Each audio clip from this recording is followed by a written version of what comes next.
Sin más preámbulo, quisiera presentarles a la compañera Rosanely Santos, quien es representante del Comité de Familiares de Migrantes del Progreso de Honduras, y le damos un fuerte aplauso por estar aquí esta mañana hoy con nosotras y nosotros. No le interesa a nuestros gobiernos que nuestra gente se vaya, porque la economía de los países depende de la remesa y no les interesa quién la manda. Una, la gente se va porque no hay trabajo en nuestras comunidades ni en nuestros países. Les puedo decir que la violencia, la inseguridad, que es la que reina en nuestros países, es el que ha hecho que los jóvenes se vayan, que las mujeres con sus hijos se vayan de nuestro país. La corrupción, la impunidad y estos gobiernos que no son elegidos por el pueblo, son elegidos por sus padrinos de los países del norte. No tenemos un gobierno que nosotros lo hayamos elegido, lo eligen los grandes. Y nosotras, a pesar de que la mayoría, el 98% somos mujeres, tenemos un banco forense en nuestro país. Tenemos convenios con los antropólogos de Argentina, que fuimos a la Comisión Interamericana y le dijimos a México, por mucha tecnología en pruebas de ADN, los cuerpos que nos han mandado no son los nuestros. Y déjenme decirles que todo lo que han hecho con nuestra gente, con nuestros hijos, con nuestras hijas, los 72 migrantes muertos en Tamaulipas 1 en agosto del 2010 no tiene nombre. Los cuerpos sin vida que se han encontrado en las 43 fosas clandestinas, 47 y 193 restos, no tiene nombre.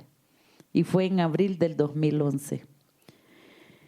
Y lo que rebalsó la copa y lo que donde nos empoderamos y pedimos justicia, verdad y justicia, es los muertos de Cadereyta. 49 dorsos. ¿Dónde están las cabezas? ¿Dónde están los brazos? ¿Dónde están las piernas? ¿Qué más tortura para nuestras madres? Para nuestros hijos. La vivimos en mayo del 2012. Entregando estos cuerpos en julio del 2014. Fueron encontrados en la carretera Nuevo León-Cadereyta. Y más, llegan cuerpos por 3, por 4. Unos que queremos exhumar porque no sabemos qué fue lo que enterramos. Porque nos decían, entiérrelos, vélelos, entiérrelos, pero no los abra. Muchas mamás humildes, sencillas, enterraron estos ataúdes. Y después de 3 a 6 meses sus hijos la llaman. ¿A quién enterramos? No sabemos a quién enterramos. Y estamos ahí empoderándonos y estamos ante la PGR poniendo denuncias en nuestras embajadas, en nuestro país, en la Embajada de México. Fundación para la Justicia y el Estado Democrático de Derecho nos dio un abogado en nuestro país. Este abogado, junto a los psicólogos, nos hemos empoderado de todo esto y hemos dicho a gritos, queremos verdad, queremos justicia, pero también queremos reparación de daño. No con dinero, compañeras, porque ni por $1,000 millones me van a regresar a mi hijo o a mi hija con vida. Lo que sí pedimos en la reparación es que si los hijos no tenían vivienda, que les den. Si no tenían educación, que les den sus becas estudiantiles. Un médico con medicamentos para las mamás y alimentos para sus hijos. No más muerte de una mujer o de un hombre migrante. porque ellos salieron a buscar la vida y encontraron la muerte. No estamos hablando de las organizaciones que luchamos por pedir justicia. Estamos hablando de los gobiernos, del crimen autorizado, de esos nuevos narcotraficantes y también de decirles que ese dinero que manda Estados Unidos para la Alianza de la Prosperidad, ese dinero no llega a combatir nada. Lo que este dinero llega es para la policía, para que nos mate a los jóvenes. Este dinero, si llegara para fuentes de trabajo con un salario justo, qué bueno. Para medicinas en los hospitales, qué bueno. Para tener una seguridad alimentaria en nuestros países, qué bueno. Una educación de calidad, muy bueno. Bienvenido. Pero este dinero es para mantener lo que Estados Unidos tiene en Honduras. Una base militar, y no solo una, muchas. La policía se paga con este dinero porque es la policía que cuida la droga que se cruza por todo Centroamérica para llegar sin ningún atraso a Estados Unidos. No queremos eso. Esa policía nos está matando los jóvenes que se manifiestan en las calles. Esa policía nos está matando a defensores y a defensoras de derechos humanos. No queremos esto. Créannos sinceramente que nosotros como organización estamos con más de 100 mamás mensualmente luchando por encontrar a nuestros hijos, a nuestras hijas. Que alguien nos dé respuesta de los que están privados de libertad, tanto en Guatemala como en México, pero también en Estados Unidos. Sabemos que esta alianza para la prosperidad prospera a los grandes y no a los pueblos, ni a las organizaciones que estamos el día al día con estas mamás. Repatriar un cuerpo, exhumar fosas clandestinas en México es muy duro para nosotras. Pero al final decimos que nos entreguen huesitos, nos alegramos. Pero que nos entreguen cenizas, no celebramos. Porque nosotros las mamás son las que estamos el día al día con nuestros hijos, con nuestras hijas. Pero cuando una madre o un padre desaparece, ¿qué es lo que desaparece, compañeras? Y me voy a parar para enseñarles en mi playera lo que dice cuando desaparece una madre o un padre. Desaparece la infancia de nuestros hijos y de nuestras hijas. ¿Quién nos ayudará? Nuestras niñas huyen de la violencia porque los nuevos narcotraficantes en Centroamérica y las pandillas son los dueños de nuestras hijas y de nuestras nietas. Tienen que huir para poder conservar la vida. Hoy hasta los niños, los adolescentes huyen de esta violencia porque no quieren ser banderines del crimen autorizado y de los nuevos narcotraficantes que hay en nuestras comunidades. No es fácil.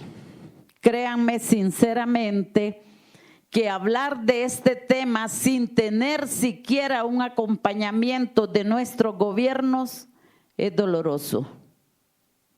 A veces podemos conseguir financiamiento para una repatriación de restos.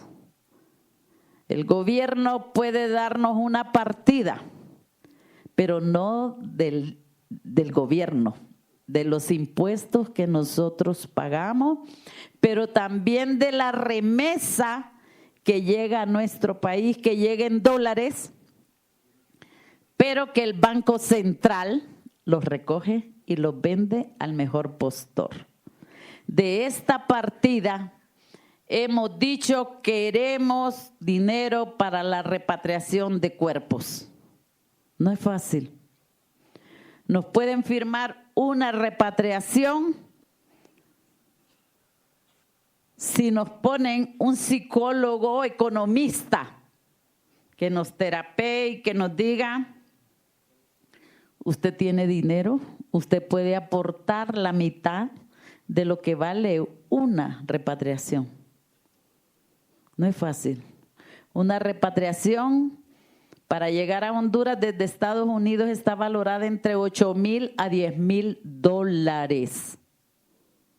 Nuestra gente no los va a tener. A veces conseguimos el 100. No tenemos financiador para este proceso, pero sí pedimos para pagar los documentos que se sacan de las aerolíneas, el embodegamiento que le dan a este ataúd para que pague. Las familias a veces van con los brazos cruzados porque esta persona que murió era la persona que lo mantenía, la economía en su casa.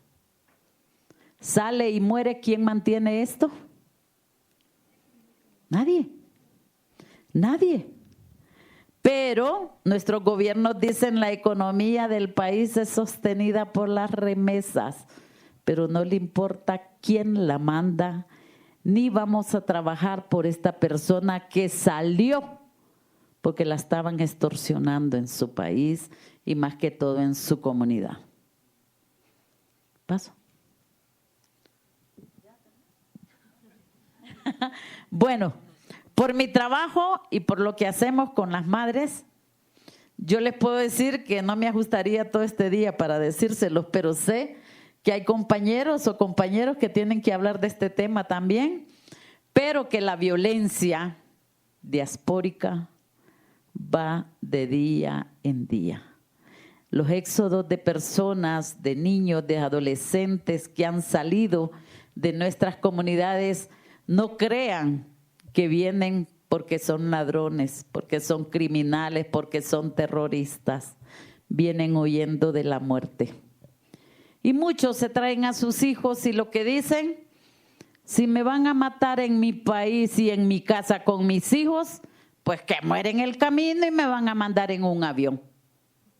Esa es lo que piensan nuestros jóvenes y nuestras mujeres jóvenes. ¿Saben por qué? Porque el único fuente de trabajo que tenemos en nuestro país es la maquila. Pero la maquila solo sostiene de 18 a 25 años. Como que ya de 30 años ni los hombres ni las mujeres tenemos brazos para trabajar. Y no debe de ser así. Habemos mujeres, yo que no me siento tan vieja para trabajar, pero nadie me da trabajo, porque ya tengo la mayoría de edad y no es fácil. Pero ya en Honduras la tercera edad debe de ser de 30 años, porque ya de 30 años no te dan trabajo en ninguna parte. Cuando estas mujeres las botan, ¿qué es lo que les queda? Migrar. Y yo sostengo y digo, la migración no es delito. Delito es el que nos causa la migración. Porque migrar es un derecho, pero también no migrar es un derecho. No debemos de abandonar nuestro país siempre y cuando las condiciones de vida sean excelentes. Por eso no ponemos gobiernos que nos imponen. Nos han puesto un gobierno que nadie lo acepta, ni nadie lo va a aceptar. Y pueden haber muchas muertes de jóvenes y a nadie le interesa. Por eso los jóvenes migran, por eso los niños migran. No sabemos qué va a pasar con tanto niño. Sabemos que en el sur de la Florida, ya para junio van a haber como más de 3,500 niños que migraron con sus abuelos, con sus tíos, con sus hermanas mayor y no los dejaron pasar. ¿Quién habla de este tema? Nadie, porque a nadie le interesan los migrantes. Pero quiero decirles, compañeras y compañeras, que los migrantes no somos criminales, somos trabajadores internacionales. Gracias.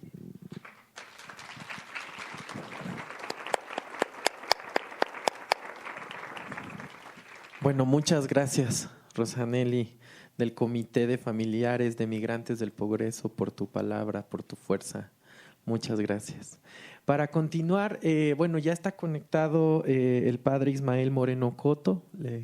Le damos la bienvenida, lo vamos a escuchar más adelante. Qué bueno que pudimos hacer conexión con él.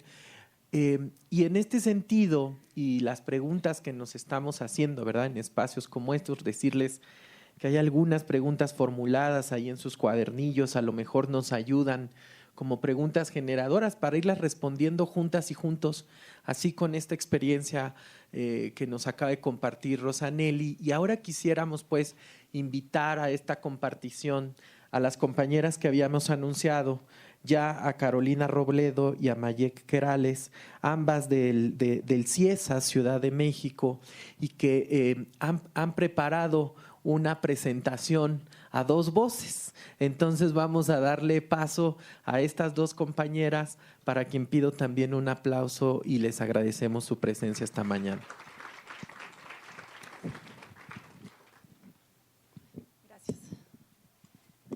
Sí, bueno, soy egresada del CIESAS y como que ya me quedó ahí la cruz marcada, pero ahorita estoy haciendo una investigación en la Universidad Autónoma del Estado de Morelos.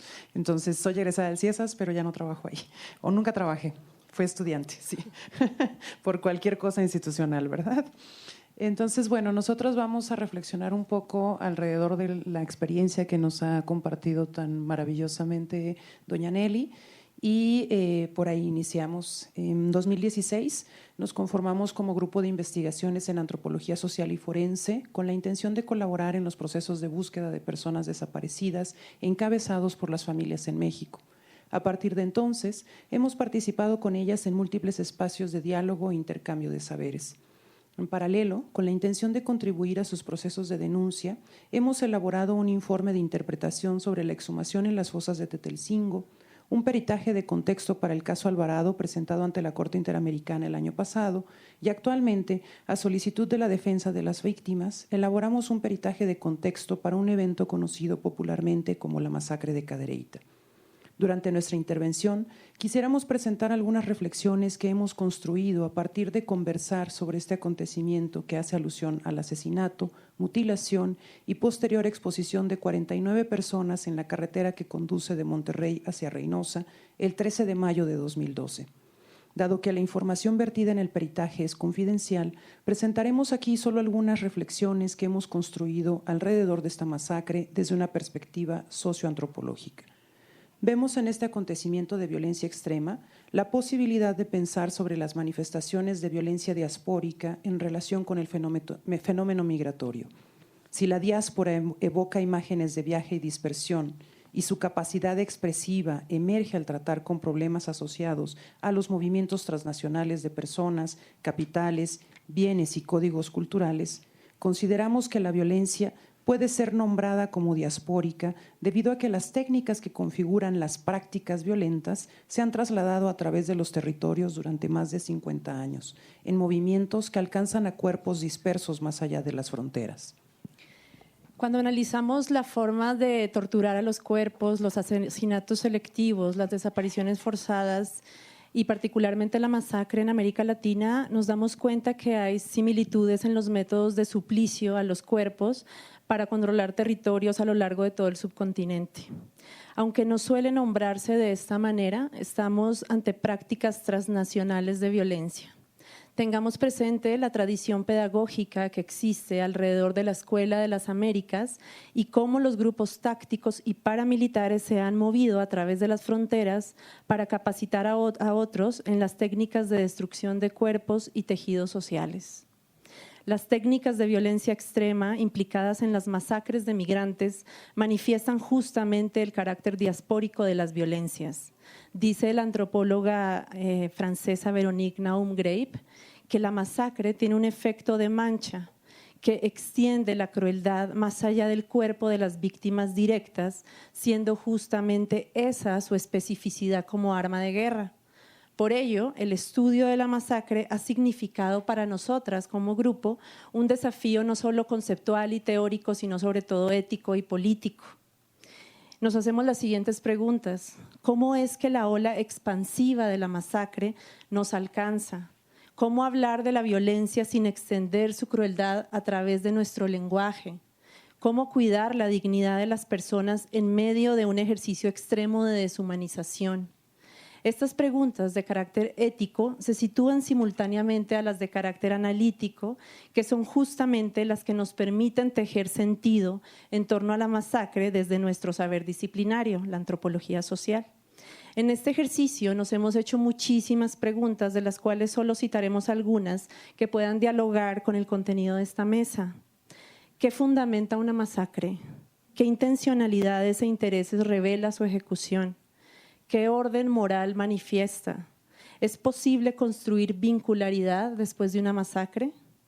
Nos preguntamos por el sentido, porque partimos del hecho de que la violencia es siempre instrumental y que una masacre no es un acto fortuito, producto de una mente patológica, sino que es el resultado de un acto premeditado.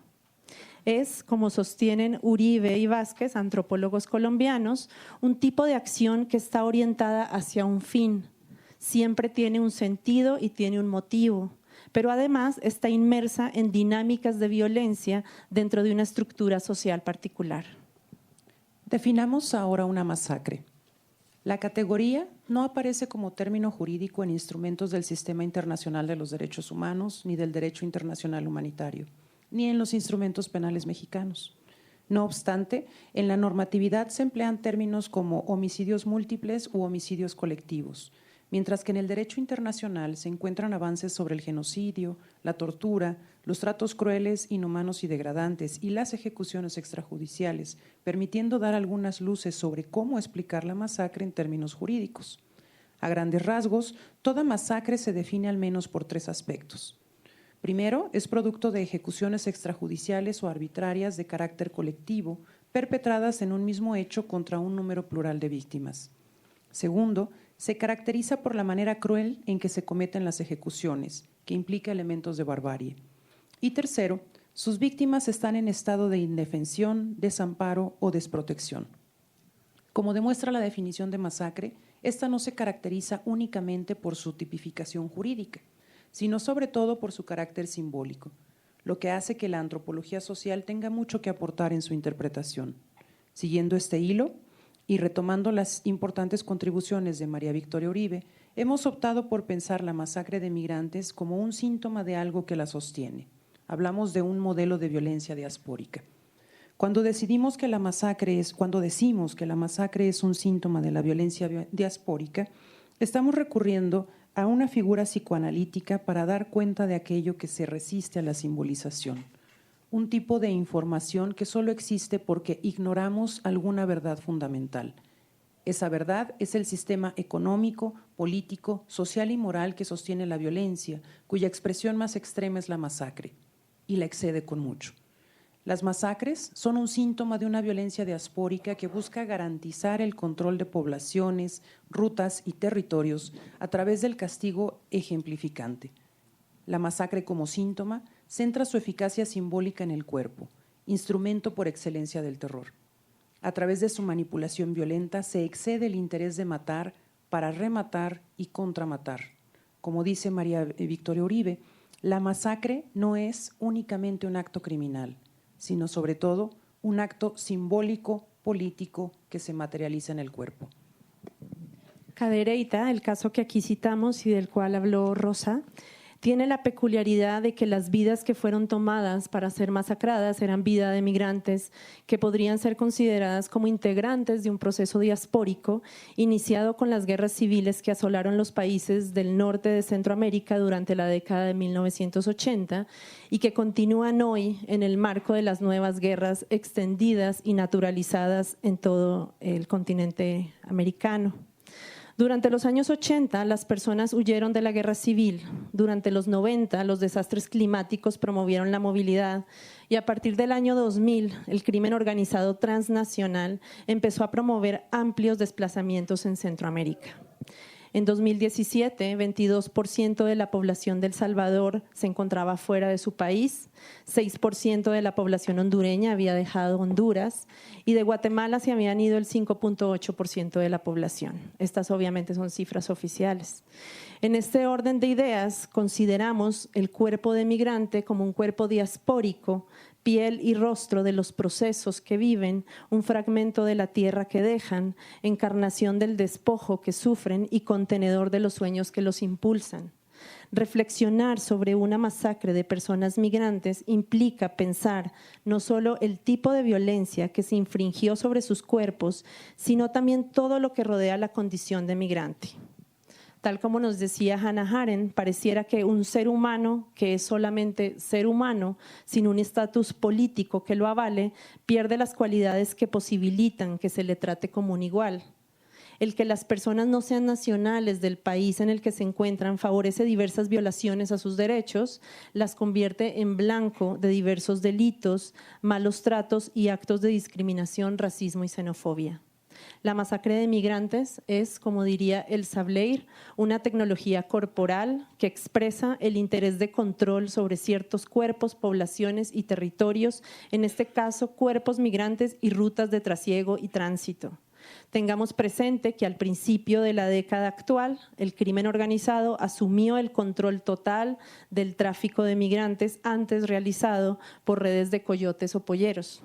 El cuerpo del migrante o el cuerpo diaspórico, que se selecciona entre muchos otros para ser masacrado con sevicia, expresa cómo la crueldad se ha convertido en el mecanismo por excelencia para controlar las migraciones e imponer un orden territorial. Esta crueldad implica la degradación del otro, estableciendo un nuevo orden de clasificación a través de la destrucción de las configuraciones simbólicas que teníamos sobre lo que es ser humano. La violencia diaspórica implica un encadenamiento de mecanismos de control y dominio que se manifiesta en la configuración de un sistema criminal bastante complejo, pero también de un orden moral y social que expone a ciertos cuerpos a riesgos letales.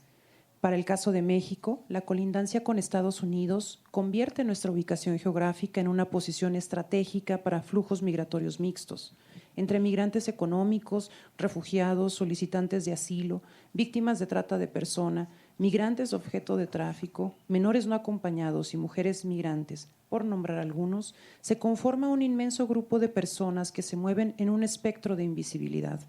Primero por la clandestinidad bajo la cual suele desarrollarse la movilidad para no ser detectados por las autoridades y segundo, porque en caso de ser victimizados en nuestro territorio, difícilmente realizarán una denuncia o serán reconocidos como víctimas de la violencia imperante en nuestro país.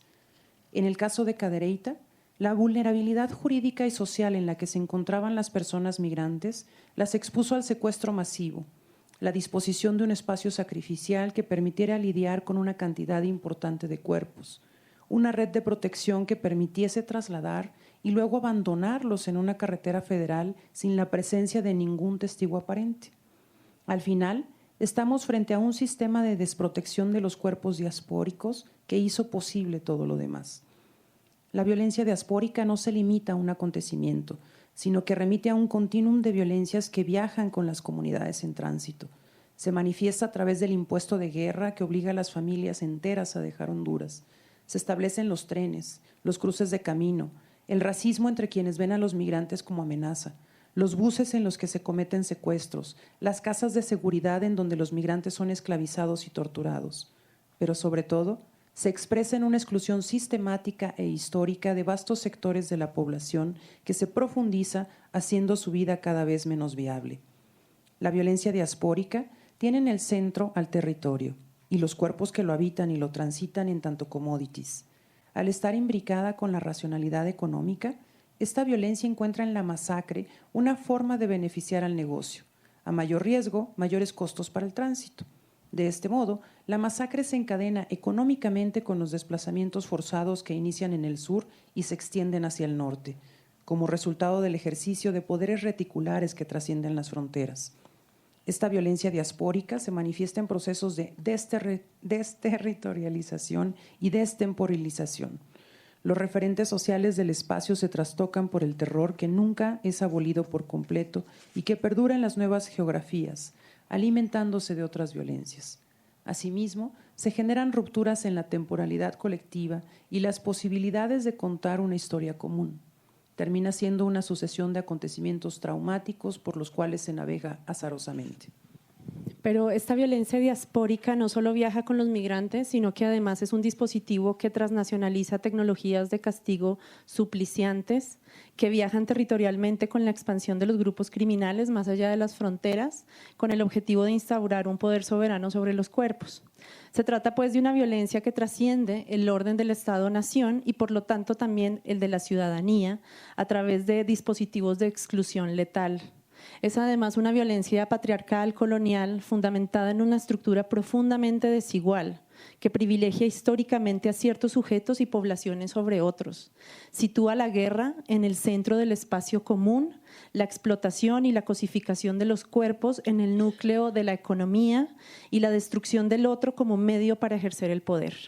Son violencias desatadas por el corporativismo masculino, que se expresa en la teatralidad del exceso para dañar al otro, la falta de empatía, la desensibilización, la expropiación del valor de la vida y la falta de vincularidad. Este tipo de violencia deja tras de sí cuerpos sin nombre, cuerpos objeto, cuerpos sin derecho. La masacre por eso es uno de los síntomas de esta violencia diaspórica, una manifestación simbólica del orden social que despoja los cuerpos de su condición de sujetos para convertirlos en desaparecidos sociales, sujetos que sobreviven por fuera de la polis o por fuera de lo humano. Sin embargo, allí, en los márgenes de la ciudadanía, emergen resistencias rizomáticas que se tejen a través del afecto y la vincularidad. Las personas migrantes y sus familias son portadoras de un potencial emancipatorio que se manifiesta en su capacidad para salir de una ciudadanía concreta y exigirse reconocidos como seres humanos en tránsito por geografías diversas. En paralelo a sus esfuerzos, se ha constituido además una red transnacional de promoción y defensa de los derechos de las personas migrantes que no es exclusivo de este lado del mundo, sino que se extiende hacia el Mediterráneo y todas las geografías donde los cuerpos diaspóricos resisten desde sus desplazamientos buscando proteger la vida. Bajo esta lógica pueden ser leídas las caravanas de migrantes que se han hecho públicas en México recientemente, a partir de 2018. Como tales, forman parte de la diáspora que se produce en Centroamérica desde los años 80, pero su carácter colectivo permite contrarrestar la violencia que se instaló en la red de facilitadores del tránsito a través de México, a partir de un ejercicio autogestivo de andar seguros y a partir de prácticas de cuidado mutuo. En lugar de colocarse en la invisibilidad de la migración irregular, los caravaneros han politizado y hecho público su ingreso al territorio mexicano, construyendo una ruta de traslado independiente a la red de coyotaje que recibe la solidaridad de defensores de derechos humanos, medios de comunicación y habitantes de los territorios por donde transitan. De igual forma, las caravanas de madres centroamericanas que buscan a sus hijos desaparecidos también hacen parte del horizonte de resistencias vinculares que se producen frente a las violencias diaspóricas. Ellas han servido como referentes para familias de migrantes desaparecidos de Túnez y Libia que organizan recorridos por Italia buscando a sus hijos. Pero los comités de familiares en Honduras, Guatemala y El Salvador no se limitan a buscar a los desaparecidos, también apoyan en la repatriación de cadáveres de personas migrantes y otros accidentados en el camino, como ya nos contaba doña Nelly. Dan acompañamiento a migrantes encarcelados y documentan las condiciones en las que los paisanos son deportados. Las acciones de los comités mantienen viva la presencia de todos los ausentes, a través de la toma de espacios públicos y la exigencia de un horizonte de migraciones libres que interpela a los estados, pero también a las comunidades receptoras. Allí donde se ejercen poderes letales que buscan destruir, la gente se vincula, resistiendo desde la cotidianidad, desde los espacios considerados menores por la política patriarcal, espacios de mujeres construidos desde el afecto, el susurro, la política de las pequeñas cosas.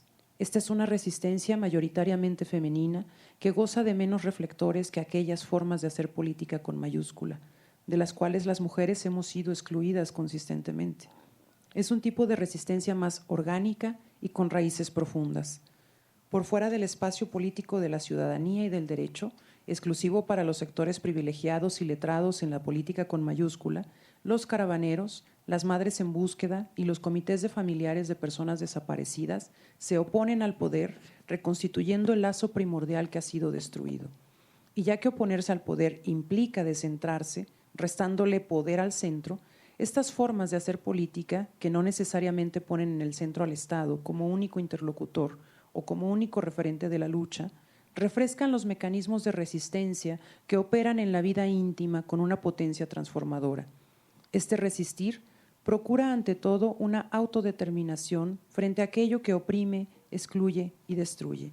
De allí que las comunidades constituidas en torno a un vínculo creado de afectos estén resistiendo justo desde ese recuperar la confianza, desde el cuidado mutuo, la conversación y la compañía, todo aquello que la violencia extrema busca destruir. Estas resistencias no surgen de los grandes metarrelatos de la política, sino en el compartir, en el estar con, en el devenir de las relaciones que los dispositivos de poder coartan. Así, estas resistencias se producen como un devenir constante que necesariamente diluye a ese sujeto clásico de la política moderna, autosuficiente y soberano. Finalmente, quisiéramos cerrar con una reflexión sobre los modelos neoliberales desde los cuales se fomenta la investigación y desde los cuales también nosotras enunciamos nuestro trabajo. Temáticas como la violencia diaspórica requieren de una aproximación pausada, multidisciplinaria, apegada a los principios éticos y desarrollada en colaboración con los protagonistas de los eventos para asegurar que nuestra participación como académicas en estos espacios no reproduzca el daño y contribuya a los procesos que las familias y las víctimas han encabezado durante tantos años. Al respecto, como grupo, nos hemos procurado construir conocimiento colectivamente, por eso esta ponencia es a dos voces, a partir de vínculos emocionales que nos unen también a nosotras, que nos permitan decolonizar el carácter racional e individualista de la academia y asimismo despatriarcalizar los métodos de investigación que privilegian la distancia y la neutralidad para la producción de verdades. Involucrando nuestros cuerpos y nuestros afectos, proponemos prestar nuestra escucha y nuestra escritura para registrar el dolor del otro. O como diría Vina Das, servimos como un cuerpo de escritura que permita que el dolor del otro se exprese en él, de modo que la masacre y las violencias diaspóricas pierdan su carácter totalitario en estos pequeños resquicios desde los cuales confrontamos su terror. Muchísimas gracias.